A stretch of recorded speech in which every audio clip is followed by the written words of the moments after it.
ఉండాలి. నా తండ్రి ఎదుట నేను నువ్వు అని ఒప్పుకొందును. మనుషుల ఎదుట ఎవడు నన్ను ఎరుగనను వానిని పరలోకమందున నా తండ్రి ఎదుట నేను ఎరగనందును. నేను భూమి మీదికి సమాధానమును పంపవచ్చితినని తలంచకుడి. ఖడ్గమునే కాని సమాధానమును పంపుటకు నేను రాలేదు. ఒక మనుషునికి వానికి తండ్రికి కుమార్తెకును ఆమె తల్లికి కోడలికి అత్తకును విరోధము పెట్టవచ్చింది. ఒక మనిషి ఇంటి వారే శత్రువులగుదురు. తండ్రినైనను తల్లినైనను నాకంటే ఎక్కువగా ప్రేమించువాడు నాకు పాత్రుడు కాడు.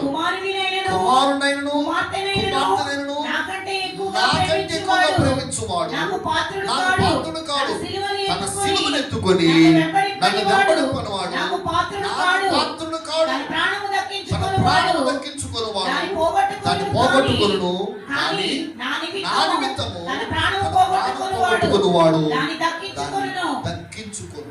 దేవునికి స్తోత్రం చెప్తాం. ఈ చదవబడ్డ వాక్య భాగంలో మనం గమనిస్తాం.